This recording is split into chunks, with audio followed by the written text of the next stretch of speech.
नमस्कार, मैं हूं सत्यम कुमार। आप खबर देख रहे हैं बिहार से। लेकिन बहुत सारे विद्यार्थी हैं बीएड और डीएलएड को जो सुप्रीम कोर्ट गए हैं। आज हमारे साथ मिशन 50 के सीनियर सर अवेलेबल हैं। आज आपको सारे प्रश्नों का उत्तर देंगे और जो कन्फ्यूजन है उस कन्फ्यूजन को दूर करेंगे। सर, क्या है छत्तीसगढ़ की मामला? सर, छत्तीसगढ़ का मामला ये है कि जैसे 28 तारीख को डिसीजन आया था कि पुराना डिसीजन पे ही सुप्रीम कोर्ट कायम है, मतलब बीएड वाले को डीएल मतलब 1 to 5 में अलाउ नहीं किया जाएगा। लेकिन जब 29 तारीख को अगले ही दिन फिर से उस पर रिव्यू किया गया तो सुप्रीम कोर्ट ने कहा कि स्टेट में जो हाई कोर्ट है वो विशेष स्थिति में अगर चाहे तो वो अगर फैसला देती है तो बीएड वाले अगर अलाउ हो जाते हैं तो उससे मुझे कोई एतराज़ नहीं है। लेकिन स्टेट हाई कोर्ट पर छोड़ दिया उन्होंने, हाई कोर्ट के ऊपर, कि भाई माननीय उच्च न्यायालय द्वारा यदि कोई फैसला विशेष स्थिति में दिया जाता है तो उसको मान्य किया जाएगा, हम उस पर कुछ आपत्ति नहीं जताएंगे। पर हमारे तरफ से बीएड वाले 1 to 5 में अलाउ नहीं हैं। लेकिन अगर स्टेट हाई कोर्ट यदि माननीय उच्च न्यायालय जो है अगर वो कहता है विशेष स्थिति में कि भाई इनको ज्वाइन कराना है तो करा सकते हैं, उस पर हम आपत्ति नहीं करेंगे। यानी हाई कोर्ट के ऊपर अब छोड़ दिया गया कि वो हमारे फैसले को करता है कंटिन्यू या फिर नया फैसला देकर उनको ज्वाइन कराता है। पहले 2 जज की बैठक हुई, सुनवाई हुआ, फिर 3 जज की बैठक हुई, सुनवाई हुआ। आखिर सर सुप्रीम कोर्ट ऐसा क्यों जजमेंट दिया कि स्टेट हाई कोर्ट जो है वो फैसला ले सकती है? आखिर इसके पीछे क्या राज है? जो वकील थे बच्चों की तरफ से, बीएड वाले की तरफ से जो वकील थे, उन्होंने उनका जो स्टेटमेंट, अभी तो डॉक्यूमेंटल कुछ आया नहीं है सुप्रीम कोर्ट की तरफ से, कोई रिटन में उसका नहीं आया है डिसीजन। लेकिन जो वकील जो केस लड़ रहे थे छत्तीसगढ़ के बच्चों की तरफ से, बीएड वालों की तरफ से, उनका कहना था कि हम लोगों ने कहा कि भाई नोटिफिकेशन आ गया और नौकरी करने का अधिकार सबको है सभी जगह पर। तो नौकरी जब अन्य डिग्रीधारी भी, जैसे मान लीजिए कि कहीं पर कंप्यूटर साइंस मांगता है तो उसमें इंजीनियरिंग वाले बच्चे भी फॉर्म भर सकते हैं, तो इसमें क्यों नहीं बीएड वाले आ सकते हैं? तो इस तरह का कंडीशन उन्होंने रखा कि रोजगार करने का अधिकार सभी के मौलिक अधिकार में शामिल है। उसी आधार पर सुप्रीम कोर्ट ने कहा अगर विशेष स्थिति हो, मौलिक अधिकार के अंदर है ये प्रोविज़न कि विशेष स्थिति में बच्चों के जो वहाँ पर जो उनका जो बनता है कंसर्न, उनके अनुसार हाई कोर्ट जो है इस पर फैसला ले सकती है। सर, जबकि गजट रद्द कर दिया है 2018 को, तो फिर ऐसा फैसला क्यों दिया सुप्रीम कोर्ट? अब ये तो उन्होंने बस इसी आधार पर दिया कि जिसे रोजगार करने का अधिकार अनुच्छेद 19 में है कि सभी लोग कहीं भी कोई भी रोजगार कर सकता है।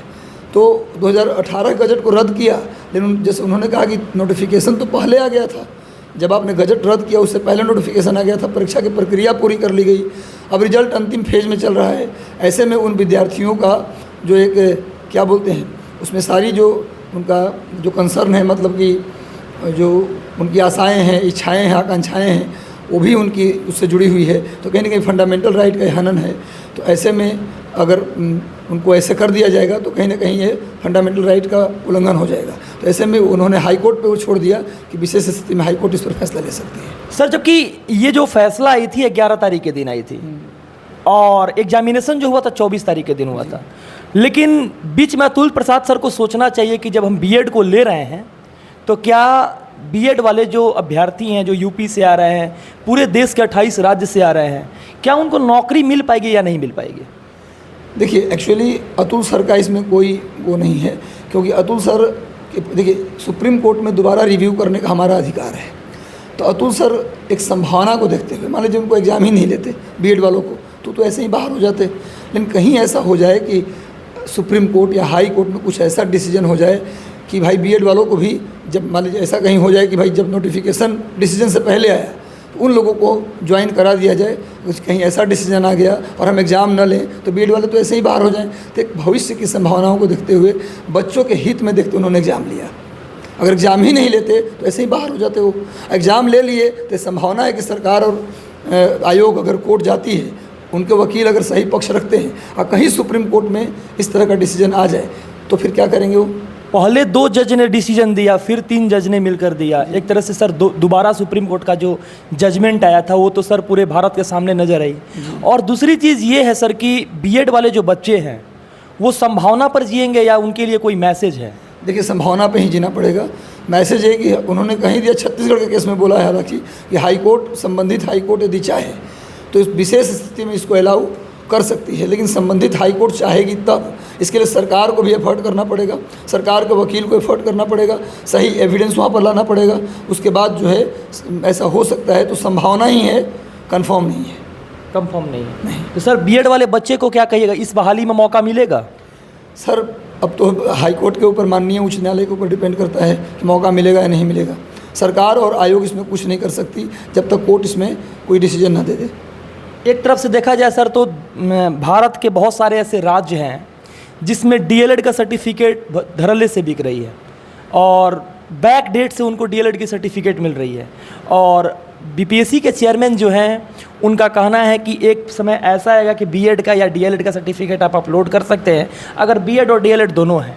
तो उनके लिए सर क्या मैसेज है? मैसेज है कि बाद में अगर डिग्री फर्जी तरीके से उन्होंने कहीं से लिया है, अगर बीएड के साथ डीएलएड उन्होंने किया था तब तो कोई दिक्कत नहीं है, क्योंकि उस समय जब उन्होंने सीटेट का फॉर्म भरा होगा तो डीएलएड के आधार पर भरा होगा 1 to 5 का, तो उनके लिए तो दिक्कत नहीं है। लेकिन अभी जो डिग्री खरीदेंगे वो सीटेट का जो सर्टिफिकेट वो दिखाएंगे वहाँ पर, उसमें उन्होंने क्या फॉर्म में डाला होगा, बीएड डाला होगा। तो अगर वो फर्जी तरीके से खरीदें या ओरिजिनल डिग्री खरीदें कोई मतलब नहीं रह जाता, वो ऐसे भी फर्जी साबित हो जाएगा, कोई फ़ायदा होने वाला नहीं है। अगर डीएलएड वो बाद में लगा भी देंगे कहीं से ख़रीद करके, मान लेते हैं, ऐसा तो कोई रेपुटेड यूनिवर्सिटी कर नहीं सकती जिसका यूजीसी के अंदर नाम है, वो तो ऐसा कर नहीं सकती। अगर करती भी है तो उस डीएलएड का कोई मतलब नहीं होगा, क्योंकि वहाँ पर सीधे पकड़े जाएंगे कि आपने सीटेट फिर क्यों कैसे दे दिया था बीएड के आधार पर। तो डीएलएड वैसे भी अगर सही भी रहेगा तो कोई फ़ायदा उसका होना नहीं है। सर अभी देखें कि कुछ दिन पहले एसटीईटी का फॉर्म आया, फॉर्म भराया, अचानक से एडमिट का आया, 3 दिन बाद एग्जामिनेशन होने रही। सर स्टेट वाले बच्चे के लिए क्या आपका सोचना रहेगा? देखिए ये 3 दिन बाद एग्ज़ाम, जो 4 दिन बाद एग्ज़ाम है, ये एग्ज़ाम सबके लिए है। ये कम समय सिर्फ 1-2 विद्यार्थी के लिए नहीं है। जितने विद्यार्थी स्टेट के फॉर्म भरे सबके लिए 4 दिन का समय है। और ये सभी विद्यार्थी लगभग एक समान बैकग्राउंड से आते हैं। किसी की ऐसी नहीं कि बहुत ज़्यादा तैयारी है, बहुत ज्ञानी लोग बैठे हैं, सभी लोग इक्वल तैयारी में बैठे हैं। 4 दिन में वो बच्चे जितना भी चैप्टर वाइज MCQ होता है, आप सिलेबस क्लियर कट मेंशन है, हर टॉपिक वाइज जाके 50-50 MCQ हर एक चैप्टर से आप लगा लीजिए। 5 दिन में ये काम किया जा सकता है, कोई बड़ी बात नहीं है। अगर इतना कर लेंगे तो लिख लीजिए आपका स्टेट में क्वालिफाई हो जाएंगे। स्टेट में बहुत ज़्यादा मार्क्स लाने का भी कोई अब लाभ तो है नहीं। स्टेट करेंगे आप, एग्जाम होगा बीपीएससी से, उसमें क्वालिफाई कर तब नौकरी मिलनी है। वो जब तब था स्टेट और सीटेट में नंबर का मतलब जब नंबर ऐड होता था, मार्क्स के बेसिस पे रिजल्ट आता था। क्वालिफाई ही तो करना है।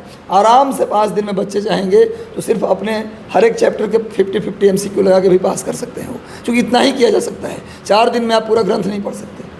सर आपका लास्ट में क्या रहेगा, बीएड वाले अभ्यर्थी के लिए क्या मैसेज रहेगा? बस हम भगवान से प्रार्थना करेंगे कि कुछ उनके लिए हाई कोर्ट का डिसीजन आ जाए, और सरकार से भी प्रार्थना करेंगे उनके लिए कि भाई बीएड वाले अभ्यर्थी को कुछ उनके लिए आप तो 6 to 8 में वैकेंसी जल्दी से दीजिए, ताकि उनके हाथ में जो निराशा लगी है तुरंत आशा की किरण जग जाए और अपनी तैयारी करके वो नौकरी ले सकें। और नहीं तो फिर कुछ हाई कोर्ट में जाएँ और जाकर विद्यार्थी के फेवर में कुछ ऐसा पक्ष रखें जिससे बीएड वाले भी 1 to 5 में शामिल हो जाएँ। ये मेरा सरकार से अपील है। और बाकी तो माननीय न्यायालय हमारे यहाँ सबसे ऊपर न्यायालय है, और न्यायालय से ऊपर कोई नहीं जा सकता। तो न्यायालय के आदेश का पूरा हम सम्मान करते हैं और सरकार से अपील करते हैं कि बीएड वाले के लिए भी कुछ किया जाए। तो आप देख रहे थे सर जो थे अपने विषय वस्तु को रखा, और आप देख रहे हैं कुमार सत्यम पटना से।